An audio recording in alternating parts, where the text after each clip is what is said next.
Star बना के लिख लीजिएगा कि दो या दो से अधिक शब्दों के परस्पर संबंध बताने वाले शब्दों को क्या कहते हैं। तो यह भी क्वेश्चन आया है।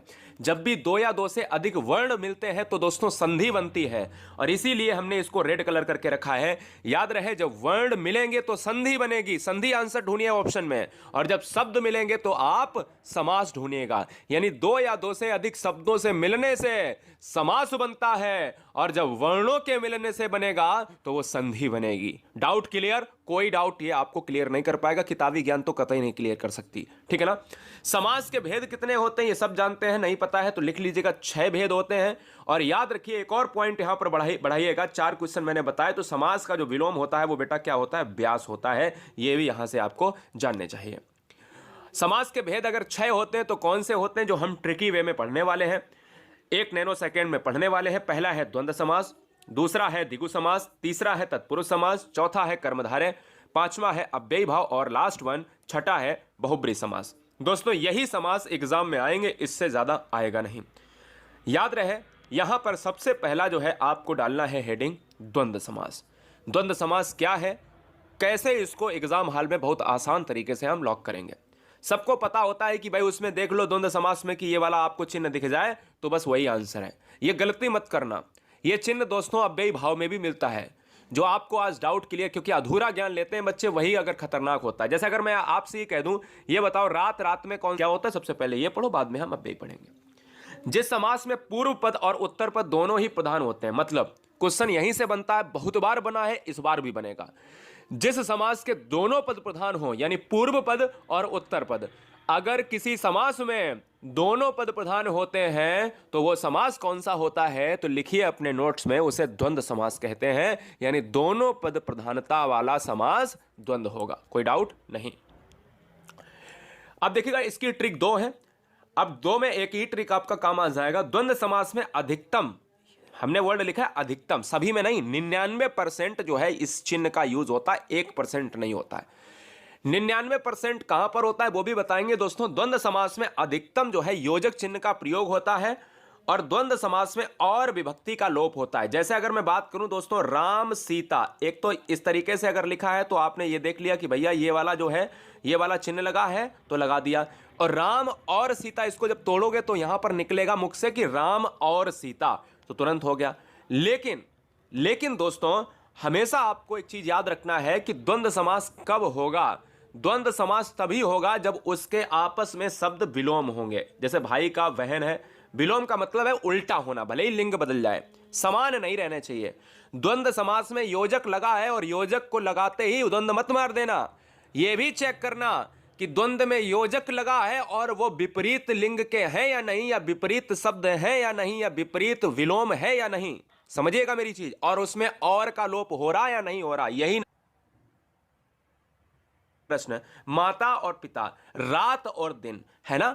तो ये क्या है? यह है दोस्तों आपके द्वंद्व समास हैं। यह चीज क्लियर हो गई। और जब सेम सेम आ जाए दोस्तों, बोले कि दिन और दिन, इसमें योजक चिन्ह देख लिया, बच्चे ने लगा दिया, गलत हो जाएगा। हमें यह भी देखना है कि क्या सेम सेम तो नहीं है। अगर सेम सेम है तो द्वंद्व समास नहीं होगा। अब ये कैसे होगा ये आगे जानेंगे, उससे पहले हम द्विगु समास पढ़ते हैं। चलिए, जिस समास में पूर्व पद संख्यावाची हो, क्वेश्चन यहीं से बनता है कि जिस समास में पूर्व पद संख्यावाची हो वही द्विगु समास कहलाता है। चैनल पर पहली बार हो तो चैनल को ईमानदारी से सिलेक्शन के लिए ईमानदारी से हर शेर, हर शेरनी, हर बहन, हर भाई, हर गृहिणी सब्सक्राइब कर लें कि अगर द्विगु समास में संख्या की प्रधानता है, बात खत्म। जैसे नवरत्न 9 आ रहा, सप्तदीप 7 आ रहा, त्रिभुवन 3 आ रहा, शतमंजिल 7 आ रहा। मेरी बात समझ में आई?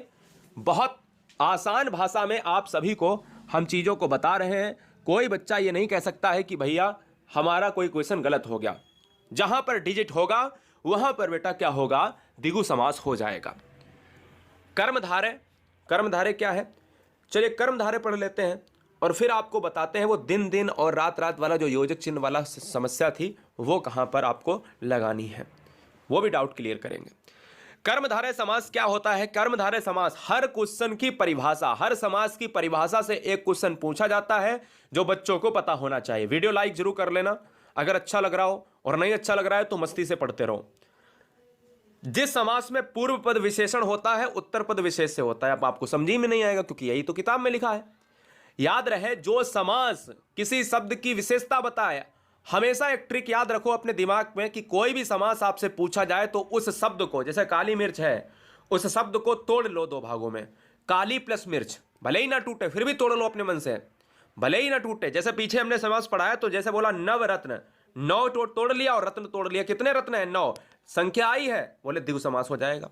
समस्या क्लियर हो गई। ऐसे ही कोई भी शब्द आपके सामने आए तो उसको तोड़ लो। यानी क्वेश्चन में पहला तो परिभाषा आप याद कर लीजिएगा कि अगर किसी समास में विशेषण पद प्रधान है तो कर्मधारय होगा, अगर किसी समास में विशेषता बताई जाती है तो कर्मधारय होगा। अब ट्रिक देखिएगा, विशेषता बताने वाले को कर्मधारय कहते हैं, यही ट्रिक है। अब बोले सर कैसे पहचानेंगे? मैंने कहा शब्दों को तोड़िए, लिखिए आंसर, लिखिए वहां पे क्वेश्चन लिखिए एग्जाम्पल में कि काली मिर्च। अब मैंने अगर लिखा भी भाई कि काली है और एक तरफ लिखा मिर्च है, क्लियर है, तो ये मिर्च कैसी है दोस्तों? काली है। ये मिर्च की विशेषता है कि वो काली है। अगर मैं पूछूं कि तुम्हारे पास कैसा कोट है या तुम्हारा कैसा रंग है, बोला कि मेरा रंग जो है सफेद है, मेरा रंग काला है, तो उसके रंग की विशेषता है कि दोस्तों वो काला है। या मैं कहूं कि रमेश जो है बहुत ईमानदार लड़का है, तो उसकी क्या विशेषता है कि वो ईमानदार है। इसी तरीके से इस मिर्च की क्या विशेषता है? लाल है, नीली है, पीली है, हरी है, तो लाल मिर्च जो है कैसी है? या तो लाल होगी, लाल मिर्च भी कहीं ना कहीं कर्मधार है, काली मिर्च भी कहीं ना कहीं कर्मधार है। इसी तरीके से कमल कैसा है? नीला है ना। तो दोस्तों याद रखिएगा, यहां पर पीतांबर को आप थोड़ी देर के लिए अभी हटा दीजिएगा। पीतांबर क्यों हटा दीजिएगा मैं बताऊंगा। चंद्रमुखी, मुख कैसा है? चंद्रमा सा। सिंपल सी बात समझिएगा, सिंपल सी बात समझिएगा। अब पीतांबर दोस्तों क्यों? पीतांबर देखिएगा, पीला है अंबर कह सकते हो, लेकिन पीतांबर जब आपके ऑप्शन में बहुब्री ना हो तब आप कर्मधारय लगाइएगा। अभी मैं बताऊंगा कर्मधारय और बहुब्री में क्या फर्क है। सबसे पहले वो आपको जो है ये वाला डाउट क्लियर कर देते हैं जो मैंने वहां पर बताया कि द्वंद्व समास में क्यों ना लगाएं। जो योजक चिन्ह वाला है ये अधूरा ज्ञान आपका खत्म करते हैं। सबसे पहले अव्ययी भाव को यहां पर हेडिंग डालिए और उसमें लिखिएगा कि ऐसा कौन सा समास है, क्वेश्चन में पूछ सकता है, ऐसा कौन सा समास है जिसका पहला पद प्रधान होता है, तो दोस्तों अव्ययी भाव हो जाएगा। क्वेश्चन की ट्रिक लिखिएगा कि प्रत्येक उपसर्ग वाला समास अव्ययी भाव कहलाता है। अब आप कहोगे उपसर्ग क्या होता है? तो शब्द के आगे जो लगता है उसको उपसर्ग कहते हैं। शब्द के आगे जो लगता है उसको उपसर्ग कहते हैं। जैसे अगर मैं बात करूं कि प्रतिदिन, तो दिन के आगे प्रति लगा है तो ये प्रतिदिन, दिन के आगे प्रति लगा है, यही दोस्तों उपसर्ग होता है।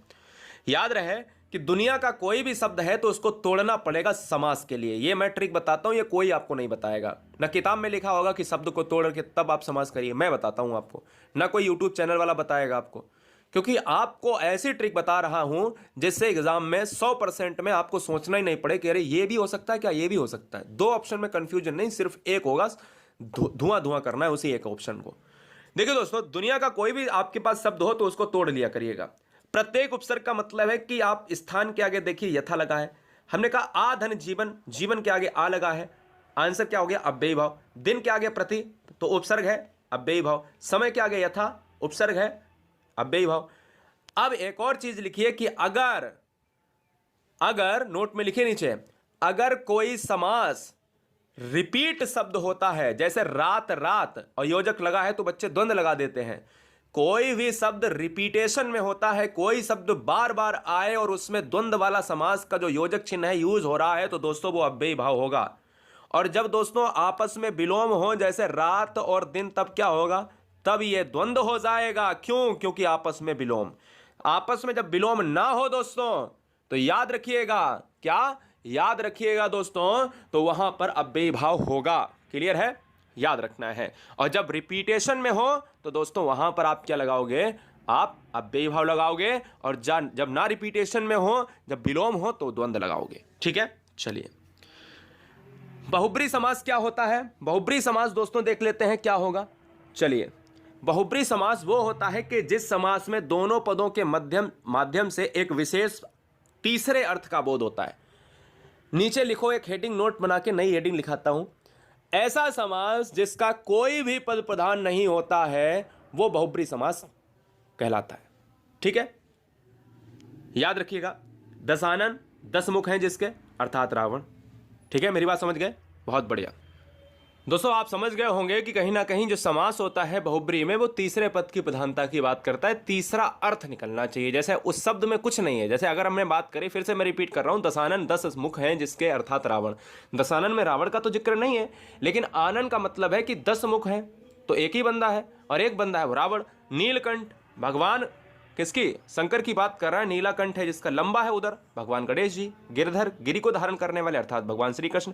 इन सभी में शिव जी हुआ, रावण हुआ या गणेश जी हुए, श्री कृष्ण, इन ये क्वेश्चन पूछा जाएगा। लेकिन क्या इसमें ये जिक्र है? नहीं है। क्या नीलकंठ में भगवान शिव का जिक्र है? नहीं है। इसको निकालना पड़ेगा, इसको भी निकालना पड़ेगा, इसको भी निकालना पड़ेगा। बहुब्रीहि तो बहुत आसान होता है। अब दोस्तों तत्पुरुष की अगर मैं बात करूं तो आपको मैं बता दूं, यहाँ पर आपको 4 यहाँ 5 कर लेना, ठीक है ना। छठा हो गया था, 5 कर लेना बहुब्रीहि में। छठा है तत्पुरुष। जिस समास में पूर्व पद गौड़ तथा उत्तर पद प्रधान हो तत्पुरुष समास कहलाता है। यानी पहला पद जिसमें पूर्व पद प्रधान होगा तो वो दोस्तों आपका अव्ययी भाव, जिसमें उत्तर पद प्रधान होगा वो तत्पुरुष। ध्यान दीजिएगा, मेरी बात ध्यान दीजिएगा। अगर क्वेश्चन में पूछा जाए पहला पद प्रधान तो अव्ययी भाव, दूसरा पद प्रधान तो तत्पुरुष, दूसरे पद को ही उत्तर पद कहते हैं। तत्पुरुष समास के 6 भेद होते हैं। एक कर्म तत्पुरुष, करण तत्पुरुष, संप्रदान तत्पुरुष, अपादान तत्पुरुष, संबंध तत्पुरुष और अधिकरण तत्पुरुष। क्वेश्चन में यहीं से पूछा जाता है। तत्पुरुष थोड़ा सा आपको कठिन लगता है जब क्वेश्चन में ये पूछ देता है कि ये बताओ रोगग्रस्त में कौन सा समास है, ठीक है ना। और ऑप्शन में आपको ये 4 ऑप्शन दे देगा, इनमें से है तो तत्पुरुष, लेकिन कौन सा तत्पुरुष है। अगर आपसे कह दे कि रोग मुक्त में कौन सा समास है तो भैया दिक्कत है। रोगग्रस्त में अगर देखा जाए तो करण भी आ जाता है, और रोग मुक्त की बात जब कोई चीज़ अलग हो रही, रोग बिल्कुल जा रहा है, मुक्त हो रहा है शरीर से, तो अपादान तत्पुरुष, क्योंकि से आ रहा है।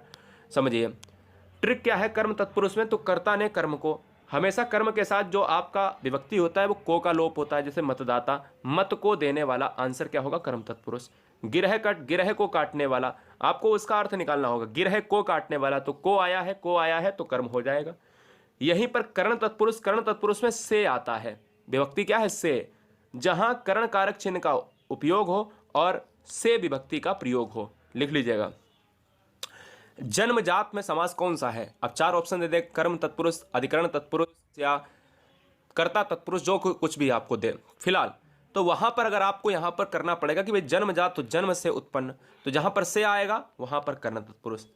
याद रहे कि अलग नहीं हो रहा है। जब से अलग के रूप में होगा तो अपादान होगा। मुंह मांगा, मुंह से मांगा तो कर्ण तत्पुरुष। गुणहीन, गुणों से हीन तो भाई कर्ण तत्पुरुष। मेरी बात ध्यान से सुन रहे हो? बहुत बढ़िया।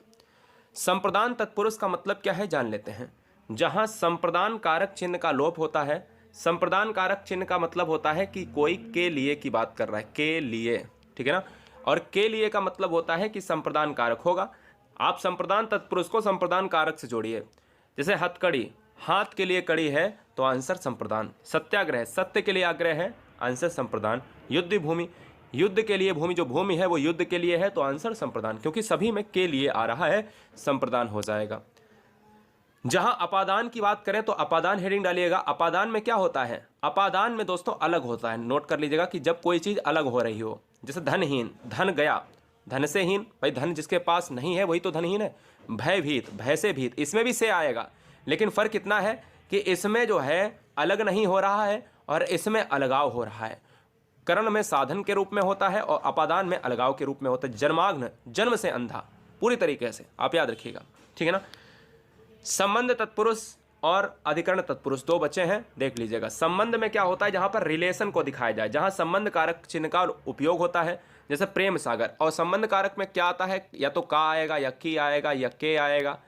ये हमेशा काकी के बराबर संबंध, ये आपको याद कर लेना है। याद रहे कि को आता है कर्म में, इसमें देखिए को कहीं नहीं है। संबंध तत्पुरुष में प्रेम सागर, प्रेम का सागर, काकी के आएगा अगर तो संबंध तत्पुरुष होगा। दिनचर्या, दिन की चर्या, संबंध तत्पुरुष। भारत रत्न, भारत का रत्न, संबंध तत्पुरुष, क्योंकि का, की, का इस तरीके से अगर आ रहा है तो संबंध तत्पुरुष होगा। अधिकरण तत्पुरुष में क्या होता है? तो अधिकरण तत्पुरुष की जो विभक्ति होती है वो में होती है, पर होती है। नोट कर लीजिएगा, जो मैं लिख रहा हूं उसको नोट करिए। जहां अधिकरण कारक चिन्ह का प्रयोग हो, मतलब यही तो चिन्ह है, यही तो चिन्ह है। और इसमें कौन से चिन्ह थे? काकी के, जो मैंने लिखाया है आपको। जैसे नीति निपुण, नीति में निपुण में आया है, अधिकरण हो जाएगा। आत्मविश्वास, आत्मा पर विश्वास, अधिकरण हो जाएगा। घोड़े पर सवार, अधिकरण तत्पुरुष हो जाएगा। तो चलिए हम 2 क्वेश्चन करते हैं कि किस समास में शब्दों के मध्य में संयोजक शब्द का लोप होता है। अब देखते हैं कि भाई आपने कितना पढ़ा है।